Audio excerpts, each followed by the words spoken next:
Halo semuanya, perkenalkan nama saya Aira Sipa dari kelas 10 APL 3. Kali ini saya akan membahas sesuatu yang sering banget kita lihat di sekolah, kantor, atau mall, tapi jarang banget kita perhatikan.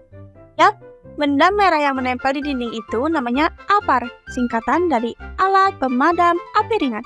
Mungkin kelihatannya biasa aja, tapi alat ini bisa jadi penyelamat pertama saat terjadi kebakaran kecil. Nah, jadi APAR itu alat yang digunakan untuk memadamkan api di tahap awal sebelum api menjadi besar. Biasanya bentuknya tabung logam dengan pegangan dan selang di atasnya. Tapi yang menarik, setiap APAR mempunyai isi yang berbeda-beda. Nah, ini dia jenis-jenis APAR yang perlu kamu tahu. Yang pertama ada APAR air untuk kebakaran bahan padat seperti kertas atau kayu. Yang kedua ada APAR busa atau foam untuk kebakaran cairan seperti bensin atau minyak. Yang ketiga ada APAR serbu kimia atau dry powder untuk berbagai jenis api termasuk dari listrik. Dan yang terakhir ada APAR CO2 atau karbon dioksida yang biasanya dipakai untuk kebakaran alat elektronik. Jadi jangan asal pakai ya, harus tahu jenis api dan isi APAR-nya. Nah, apakah kalian tahu cara menggunakan APAR yang benar? Kalau tidak tahu, saya akan menjelaskan tentang menggunakan APAR yang benar. Caranya gampang banget loh, cukup ingat kata PAS atau PASS. Nah, yang pertama ada P yaitu pull, tarik pin pengaman di atas tabung. Yang kedua ada A yaitu aim, arahkan ujung selang ke sumber api. Yang ketiga ada S yaitu squeeze, tekan tuas untuk menyemprotkan isi tabung. Yang keempat ada S yaitu sweep, gerakan semburan dari kiri ke kanan seperti menyapu. Tapi ingat, APAR hanya untuk api kecil. Kalau apinya sudah membesar, segera menjauh dan panggil petugas pemadam. Pernah nggak sih kamu bayangin kalau tiba-tiba muncul api di kantin sekolah atau di ruangan web? Kebanyakan orang langsung panik dan lari. Padahal kalau kita tahu cara menangani sejak awal, api bisa cepat dipadamkan.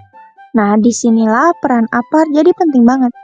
APAR adalah pertolongan pertama saat kebakaran, sebelum api menjadi besar dan berbahaya. Ibaratnya, kalau kotak P3K dipakai untuk luka di tubuh, maka APAR itu seperti P3K-nya kebakaran, menolong api kecil sebelum menjadi bencana yang besar.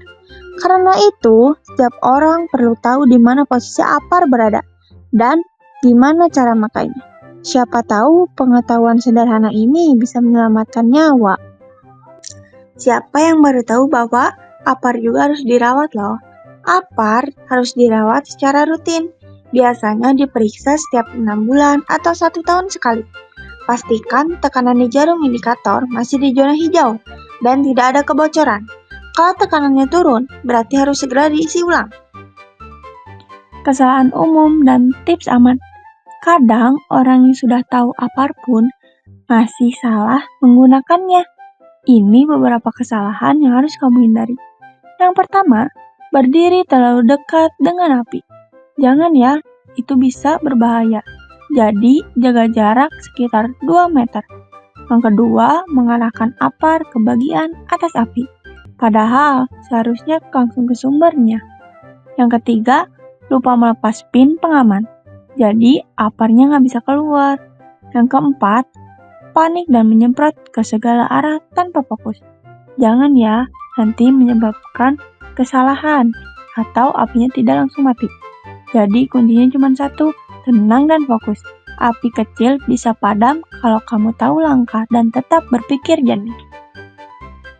Nah, sekarang kamu udah tahu kan pentingnya APAR? Mulai sekarang, coba perhatikan di sekitarmu di mana saja posisi APAR terpasang.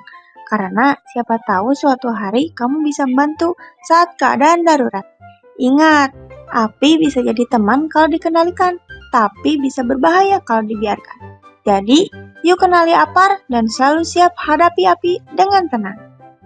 Terima kasih yang sudah menonton video ini sampai akhir. Semoga kamu jadi lebih paham ya tentang APAR dan cara menggunakannya. Jangan lupa Pencet tombol like, share, dan subscribe biar kamu gak ketinggalan video edukasi seru lainnya.